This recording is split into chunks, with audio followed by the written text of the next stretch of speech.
Bonjour Frédéric Mazella. Bonjour. Merci d'être avec nous juste avant ce week-end de grand départ.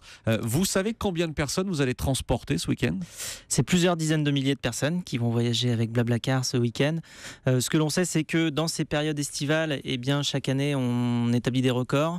Là, depuis une dizaine de jours, c'est record sur record tous les 2 jours. Tous les 2 jours, vous battez les records précédents ? Oui. Oui, en termes de fréquentation, d'utilisation, il y a beaucoup de conducteurs qui voyagent pendant les périodes estivales sur des longues distances. Qui utilise Blablacar ? Forcément des jeunes sans le sou ? Alors non, c'est très large aujourd'hui. On a plus de la moitié de nos membres qui ont plus de 30 ans. Donc justement, au niveau des clichés, c'est clairement en train d'évoluer. On a une population très bien répartie aussi, 45% de femmes, 55% d'hommes. On a beaucoup d'actifs en fait, beaucoup de personnes qui travaillent à un endroit et puis ont leur famille à un autre et qui vont faire des trajets de manière assez régulière de plusieurs centaines de kilomètres pour rentrer le week-end voir leur famille ou partir voir des amis. Et donc on a aujourd'hui une population, j'ai envie de dire, de 18 à 78 ans. Vous parliez du prix, c'est forcément pour le prix qu'on choisit le covoiturage ? Alors on vient pour le prix. On reste pour la convivialité et c'est un beau slogan, aime pour la liberté. Non mais c'est vrai, c'est-à-dire qu'on commence le covoiturage très souvent parce que c'est une solution effectivement très peu onéreuse et qui fait faire beaucoup d'économies à la fois aux conducteurs et aux passagers. Paris-Lille 15 €, Montpellier-Bordeaux même pas 20 €. Enfin, c'est ce genre de prix-là qu'on trouve sur Blablacar. Donc effectivement c'est très attractif, surtout que ce sont des prix qui fonctionnent, y compris en dernière minute. Moi-même ce week-end j'ai fait un covoiturage. Bon voilà, c'était vous le patron, vous utilisez Blablacar ? Oui. Enfin, moi parfois avec ma voiture, parfois incognito, en tant que passager. Oui, incognito, même si ça devient de plus en plus dur. Mais... oui. Vous parliez du prix. Justement, j'ai fait un test. Paris-Marseille, dans une semaine, on est autour de 45-50 € sur Blablacar. Sur la SNCF, on est autour de 90 €. Est-ce que vous savez combien coûte le même trajet Paris-Marseille dans une semaine sur Air France ? Ah non, j'ai pas idée. 50 €, le même prix que Blablacar. Alors, ce qu'il faut voir, c'est que nous, la plupart de nos trajets, c'est-à-dire 95% des trajets, sont entre 80 et 600 km. Là, sur un Paris-Marseille, on est très long. C'est pas forcément les trajets cibles. Les trajets les plus utilisés, c'est vraiment plutôt des distances autour de 300 km. La distance moyenne, c'est 300 km. Le covoiturage n'est pas forcément la meilleure solution tout le temps et la solution la plus économique. Disons que pour faire un Paris-Vladivostok, je vous conseille de faire autrement. On est d'accord, mais là, sur un Paris-Marseille, c'est pas incroyable comme distance ou comme trajet. Paris-Marseille, ça commence à être un très long trajet.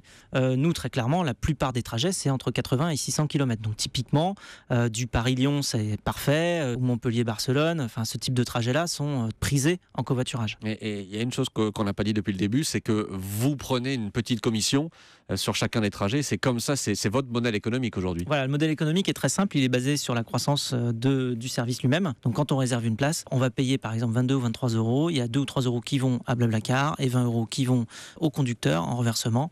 Et donc c'est comme ça que la société grandit et se rémunère pour faire tous ces beaux projets. On le sait, ces dernières semaines, Uber a été très critiqué, notamment pour son service Uber Pop qui permet à des particuliers de gagner de l'argent en transportant d'autres particuliers. Pourquoi est-ce que vous, on ne vous embête pas ? Vous faites la même chose ? La grande différence, c'est qu'on est en partage des frais. Nos conducteurs sont des gens comme vous et moi, c'est-à-dire que ce n'est pas des gens qui vont gagner de l'argent. C'est comme si vous partagiez vos frais avec des amis ou de la famille, c'est-à-dire que vous partez en vacances et puis vous demandez une participation aux frais de 20 €. C'est totalement différent d'une logique dans laquelle le conducteur serait en fait soumis aux volontés du passager qui dit prenez à droite, prenez à gauche, emmenez-moi exactement là où vous voulez, et qui se fait rémunérer pour faire cela. Donc c'est ça la grande différence. Mais le covoiturage, c'est du partage des frais. On ne peut pas imaginer que certains de vos conducteurs sur Blablacar en ont fait, si ce n'est un métier, en tout cas un petit job d'appoint. Alors c'est pas trop possible dans la mesure où les coûts de toute manière vont être supérieurs à la participation aux frais que les passagers vont pouvoir verser. Oui. Blablacar, c'est du pur partage de frais, une solution de transport véritablement très économique. Mais ça veut dire que vous limitez les tarifs ? Oui, tout à fait. C'est-à-dire qu'on conseille un prix et puis au-delà d'un certain prix, on ne peut plus monter. On ne peut pas réclamer 200 € pour faire un Paris-Lyon. On laisse une certaine latitude, une certaine flexibilité aux conducteurs. En revanche, on ne peut pas dépasser une certaine limite. Votre entreprise, elle a 10 ans, croissance hallucinante, 340 salariés, je ne me trompe pas ? Non, vous ne vous trompez pas, vous êtes même très à jour. Vous êtes présent dans 19 pays, Europe, Mexique, Inde. Où est-ce que vous allez chercher votre prochaine croissance ? Alors ailleurs, comme les Américains disent, stay tuned. Ah, mais il y a des projets encore dans les cartons. Ah, mais on a beaucoup de projets, on est une société en pleine croissance. Il faut voir qu'il y a un petit peu plus de 2 ans, on était 60. Aujourd'hui, on est 340, on est présent dans 19 pays. On a des ambitions clairement très internationales. Donc oui, restez branchés, on aura d'autres nouvelles pour vous. Les États-Unis, par exemple, ça fait partie de vos rêves, comme beaucoup de patrons français ?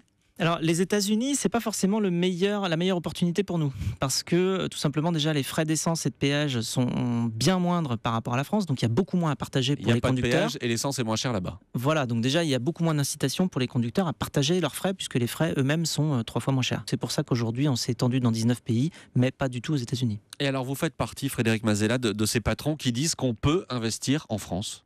Alors, tout à fait, mais on peut et on le Espèce fait. en voie de disparition ou pas? Non, je pense qu'il y a vraiment, au contraire, beaucoup de sociétés qui se développent de manière très très forte dans le digital aujourd'hui. On a un vrai mouvement, plusieurs dizaines de sociétés qui sont leaders mondiaux dans leur secteur. Je pense qu'on est en train de rattraper justement peut-être cette course à la mondialisation des services digitaux sur laquelle on avait pris un petit peu de retard. Et vous faites même partie d'un mouvement qui s'appelle Reviens Léon pour inciter les talents qui sont expatriés à revenir en France. Comment vous comptez les convaincre? On a déjà des sociétés en pleine croissance et ça c'est une grande force, c'est-à-dire qu'une société en pleine croissance va offrir de grandes opportunités de carrière, aussi bien sur le plan des responsabilités que sur le plan financier aussi, puisque les startups ont ce modèle-là de partager justement la croissance et la valeur créée avec les employés qui la constituent.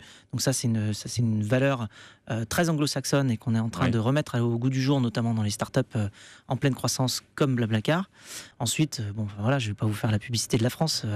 Même toutes les personnes qui ont passé pas mal de temps à l'étranger se disent je rentrerai bien en France parce que voilà, il y a la qualité de vie, il y a tout un tas de relations sociales qui sont extrêmement profondes et ancrées dans notre culture et qui nous font bien plaisir. Je reviens à Blablacar. Qu'est-ce qui reste de la toute petite start-up des débuts? Il reste l'ADN, la volonté de faire le meilleur service pour la plus grande communauté possible, faire des économies à tout le monde. Et alors, vous venez d'être désigné première entreprise du numérique en France pour le bonheur de ses salariés, devant Google, notamment Google France. C'est quoi votre recette? La recette, je pense qu'elle part de la volonté de faire en sorte que chaque employé soit heureux quand il vient au travail. C'est-à-dire que si je vois quelqu'un qui vient au bureau et qui n'est pas vraiment en train de sourire, je me dis, bon, il y a un problème, ça doit être de ma faute. Et à ce moment-là, en partant de l'épanouissement individuel, eh bien, on obtient une culture extrêmement motivante, extrêmement positive et qui donne envie de venir travailler tous les jours. Mais ça veut dire que vous devez recevoir des dizaines et des dizaines de CV par jour. Alors, soit 5000 CV par mois, oui. 5000 CV par mois? Oui. Joli score. Votre formule préférée? Ce sera la dernière question. Fail, learn, succeed. En français, ça donne? Alors, échoue, apprends, réussis. Réussi. Pourquoi cette formule-là? Parce que ça nous permet de comprendre que l'échec fait partie de l'apprentissage et que l'apprentissage mène à la réussite. On va essayer et puis si ça marche pas, on essaiera autre chose, on aura appris et puis au final on va réussir. Dans notre culture, même européenne, c'est pas toujours très admis que l'échec fait partie de la réussite. Merci Frédéric Mazella. Merci Merci d'être venu sur Europe 1 ce matin. Merci à vous.